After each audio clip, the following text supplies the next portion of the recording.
It's not ready for the puck to drop yet, but it's getting closer. An update on Calgary's new event center. They've already said no 3 times. I just think the way the process has gone, it's stripped the community of ability to participate. Why local residents believe their views about a gravel pit may be overruled this time. And they're both world champions. Now these brothers will perform at the Stampede.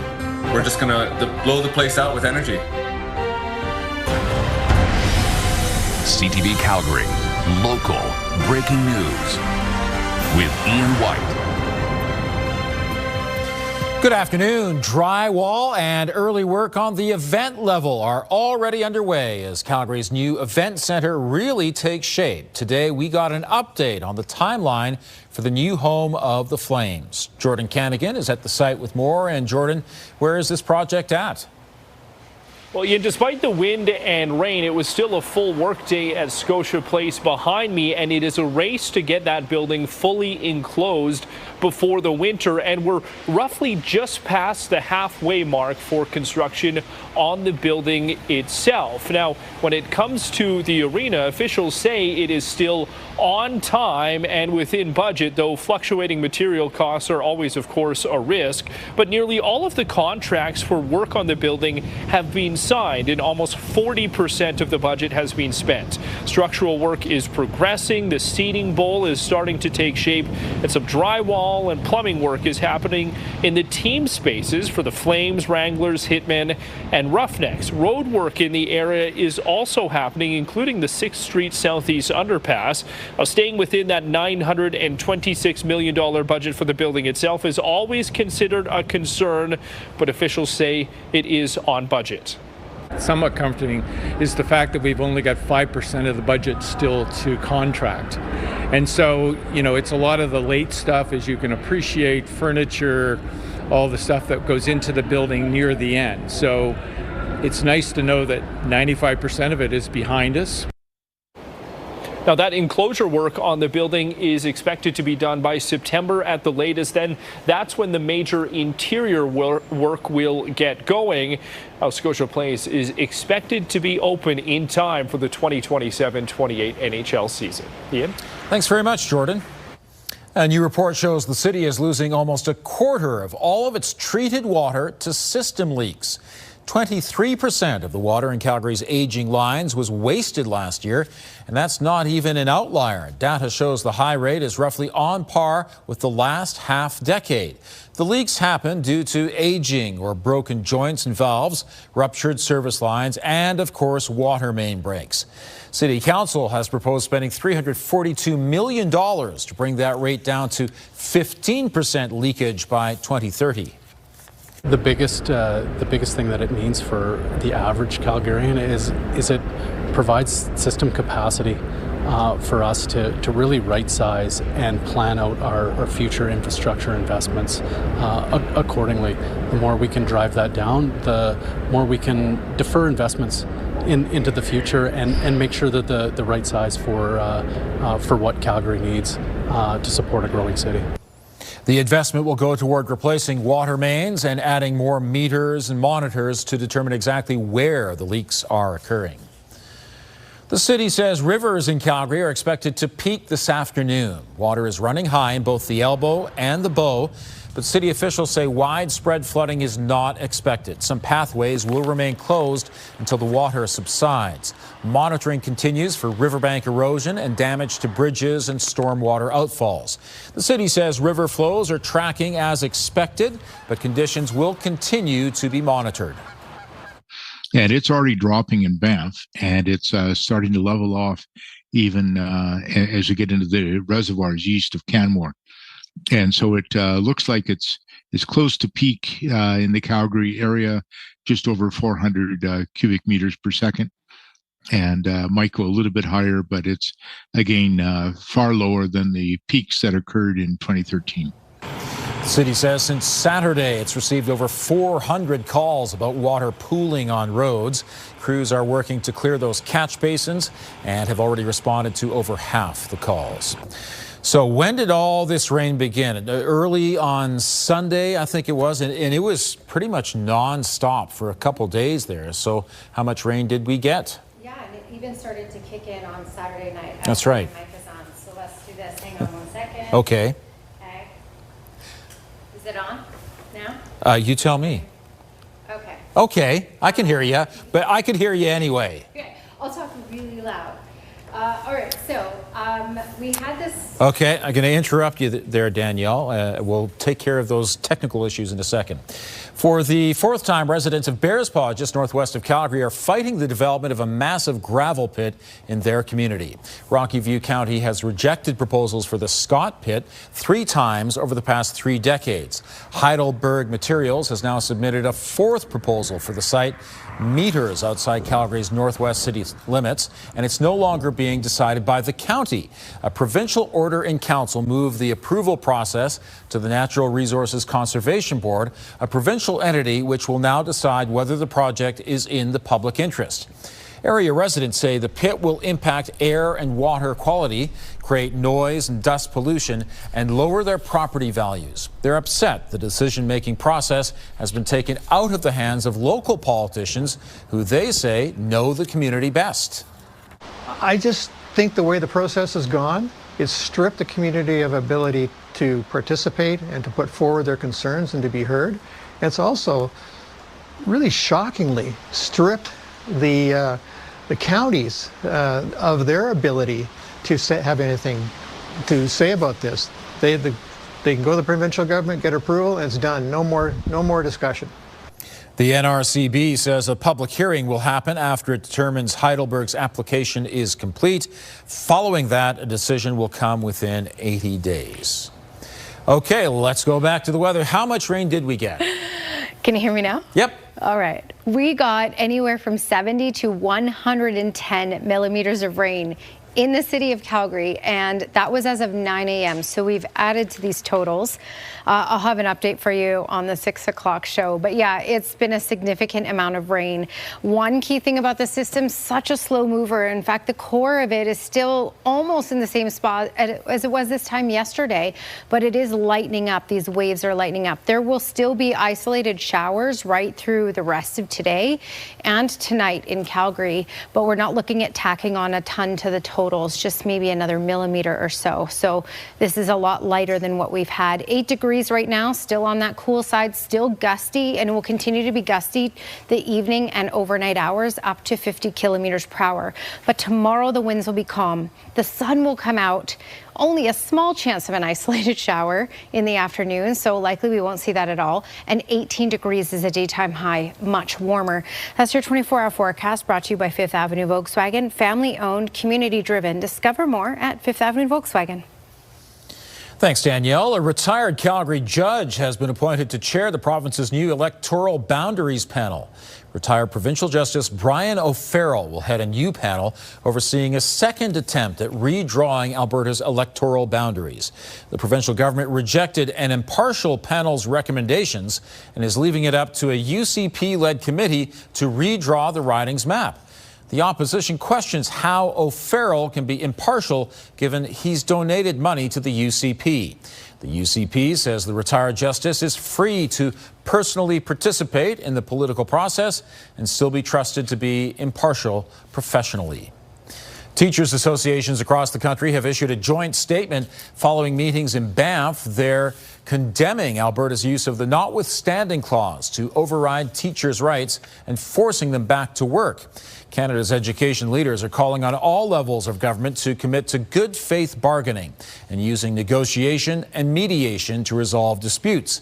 They've also launched a petition calling on the federal government to restrict the use of the notwithstanding clause.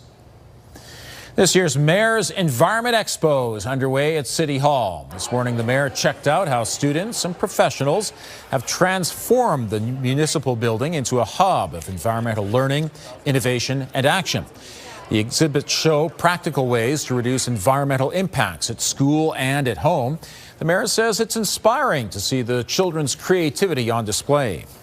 This is leadership in action. It's Calgary's next generation showing that they're not leaders tomorrow, they're leaders today, tackling the tough questions around environmentalism, climate, resiliency, and man, I have a thing or two to learn.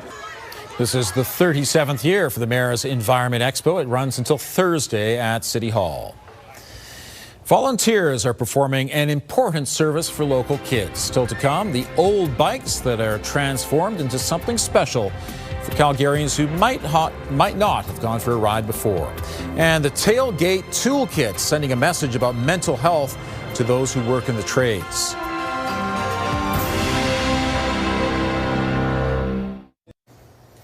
There's a lot to be learned by students in the trades, but one topic tends to get neglected: mental health. But there is a new toolkit for that. SAIT is teaming up with the Calgary Construction Association to remove stigma around mental health and addictions. The Tailgate Toolkit aims to have practical conversations that address issues crews face on work sites. The toolkit started in British Columbia 2 years ago, but they're now being offered to students here. There will be 8 toolkit talks per year, which could benefit up to 5,000 students. A bike can give a child some freedom and some exercise, and a group of retirees is making sure more kids can go for a ride on their own bike. In the basement of the Greater Forest Lawn Society, volunteers are making sure donated bikes can be used again. The bikes get tuned up and are donated to various groups in the city. The volunteers fix about 300 bikes a year with some used and new parts. We've got donations from people, and also we get money from the Men's Shed. So we're part of Men's Shed Canada, and Men's Shed Canada now has 175 sheds across Western Canada. The bikes go to over 50 Calgary schools where Youth en Route teaches kids how to ride them. Many are new Canadians who don't have access to bicycles. So Danielle, do you remember the sun? You know, yeah. that warm thing, that warm glowing thing up in the sky? Remember that? We're on the up and up, Ian. Oh, good. That's going to come out tomorrow. Good. People can ride their bikes tomorrow and not get soaking wet. Yeah, we needed the rain. Did we need as much rain as we got? Well, the question is out there. Okay, here's a look at our camera. There's raindrops on it. No surprise. Temperatures have remained cool. No surprise. It's still windy. No surprise. But things will be very different for tomorrow. So 8 degrees, just 8 in Calgary, Rocky Mountain House. It's 9 in Edmonton, Banff, and down and through Pincher Creek, Lethbridge, Milk River. At least Drumheller, Brooks, Medicine Hat got into the double digits today. Here's a look at gusts, and it was gustiest on this map in Calgary. 65 was our max so far. In those lower 50s, Red Deer and through Lethbridge. It will continue to be gusty for the evening and even the overnight hours, but it will calm down for tomorrow. So calmer winds tomorrow. No rain tomorrow in the city. And yes, the sun will peek out. All right, so this system, one of the big reasons we got so much rain, just one of the big reasons, is because it's a slow mover and we have somewhat of a blocking pattern, and this has been stuck in place. So talking to you at this time yesterday, it was almost in the same place as it is right now. It's just tracked off to the east a little bit, which is enough to help basically calm things down a little bit. Less upsloping, so less air pushed up the mountains, which enhances the rainfall. And also as this tracks off, it's also basically getting lighter and lighter as we go here. There are still some pockets of somewhat heavier rain. Just to zoom into Calgary, for example, this is tracking to the south, Okotoks, High River, and out of Calgary at this point. So now for Calgary, we're just looking at isolated showers on and off through the evening hours, parts of the overnight hours, but a lot lighter than what we've been having. And the heavier stuff will shift down, move through the far south, and then it's out of the way for tomorrow. So Calgary, we're not looking at picking up any more rainfall, maybe another millimeter before it's all fully said and done. Claresholm as well, Lethbridge on that mark too. It'll last longer as it tracks off to the east in the Medicine Hat area, so this will see another 7 to 10 millimeters of rain before it's all fully said and done there. Just to give you a bit of a timeline here, there's those overnight hours still in the Medicine Hat area, but tomorrow the clouds break apart, the sun will shine, help dry things up a little bit. There will be a little bit of instability building into the mountains, but it's stable enough that it shouldn't be able to track all the way to Highway 2 QE2. It will, though, on Thursday. Thursday, later in the day, we have that potential showers and non-severe thunderstorms. But by Thursday, we get into the 20s. So 18 tomorrow, good amount of sunshine, 20 degrees for Thursday, holding on to the 20s for Friday. We get our next system rolling in for the weekend on Saturday night, but it will be nothing like the system we just had. 5 millimeters of rain expected with that one. Thank you, Danielle. They're very much in sync on stage and in conversation. Still ahead, the Gardiner Brothers, the former Riverdance stars, who will take the stage at the Calgary Stampede.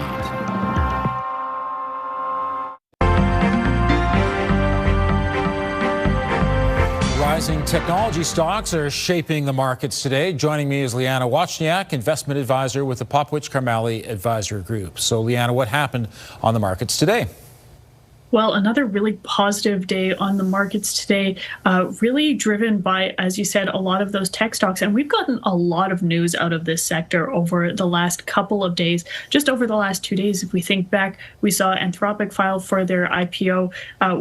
They announced expansion of their Mythos models to other partners. NVIDIA announced new chips that would basically change the landscape of how they fit within the industry. HP Enterprise actually announced their quarterly results that put them on pace to meet their targets actually 2 years early on demand for servers to support AI infrastructure. And Alphabet, which is Google's parent company, announced an $80 billion share sale to fund more investment into the AI space. Now, Alphabet didn't do so well on that particular news, but most of the rest of the companies in this sector have benefited from a lot of the excitement in this area right now.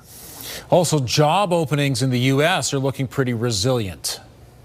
That's right. We got our first pass at some of the employment data that we are expecting this week. And in the U.S., the job openings report, or the JOLTS report, showed that the number of available job openings grew in the U.S. to the highest level that we've actually seen since May of 2024, and more than economists were expecting. Now, the job market is showing some recovery from last year, so that's good news. Also, given retirements and fewer immigrants coming into the U.S. doesn't need as many jobs as it did previously. So that's kind of helping to keep their unemployment rate stable overall. So it'll be interesting to take a look at the rest of the employment data that comes out over the course of this week. But this was a better than expected report that also helped put a positive spin on trading today. Liana, thanks for the update. Thank you. Statistics Canada wants to get a complete picture of Canada's population, so it's beginning in-person follow-up visits with households that have not yet completed their census.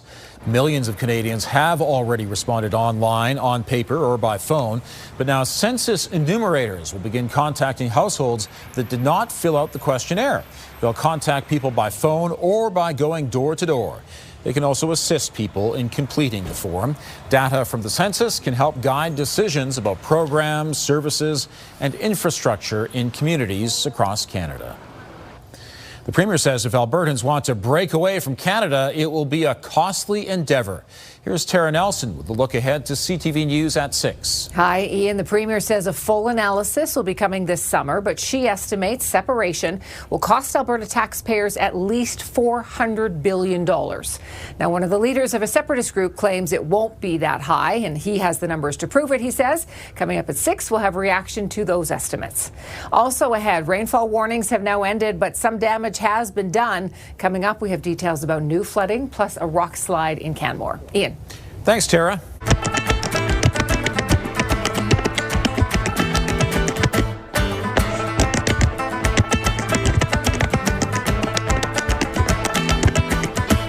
Irish dancing will be part of the Stampede Grandstand show this year, thanks to the Gardiner Brothers. The siblings, world champion Irish dancers and former leads in Riverdance, have built a viral following on social media with more than 1.5 billion views.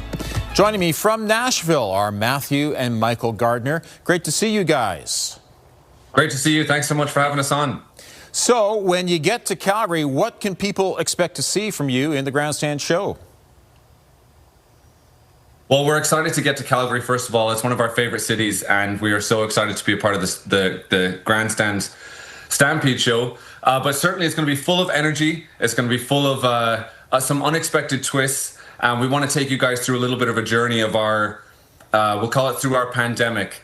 So it might feel like you might be inside a TikTok for a while, and then we're just going to blow the place out with energy. You guys have quite an interesting family history in that you were born in Denver and then moved as kids to Ireland to study Irish dance, and now you're back in the States in Nashville. Was it absolutely necessary to move to Ireland to reach the elite level of Irish dance? Yeah, so our parents, they had us and our older sister in Denver, Colorado, and they wanted us to grow up with some of the Irish culture if we were going to grow up outside of Ireland. So they put us into the Irish dancing, and yeah, we kept dancing across that move from Denver to Galway in the west of Ireland. And we continued dancing all the way up. But I mean, we had one of the best schools in the world, the Hessian School of Irish Dance in Galway. Not biased at all, but we owe so much to them, our teachers. They were just fantastic. To see my extended interview with the Gardiner Brothers, visit ctvnewscalgary.ca. We're about to put those rainy days behind us. The sunshine is coming back. Right now, though, in Calgary, still raining for a while. Danielle has details coming up. One thing's for sure, the end of the week will be a lot different from the beginning of this week. You can be sure of that, Ian. Well, actually, now that you say it that way, we are expecting a system to roll in for the weekend, but it won't be as impactful. Yes. And it won't be packed with as much rain as what we just had. 5 millimeters compared to over 100 millimeters, certainly a difference. Oh, it's 8 degrees right now, certainly on the cool side. Normal is 19, and guess what happens tomorrow? 18, pretty much normal, mainly sunny skies, risk of thunderstorms late day Thursday. Thanks, Danielle. Hundreds of children filled the Workland Centre today with a focus on getting them more engaged in the arts. Close to 400 students took part in Arts Reimagined, today filled with concerts, sing-alongs, and hands-on experiences with local artists. The program is a partnership with Calgary Arts Development. Through research, they found children's participation in the arts has declined in our city. One way to remedy that is to hold events like this. The research tells us that the earlier you engage young people in the arts, the more engaged they become, the more voter turnout goes up, civic participation goes up, so like volunteerism. I connected mostly with juggling with my friends, and yeah, some of my friends love juggling and I didn't know that about them. Organizers say 13 classrooms and 16 teachers have taken part in Arts Reimagined this year. They expect that number to climb next year. Thanks for joining us. Now here's the early edition of the CTV National News.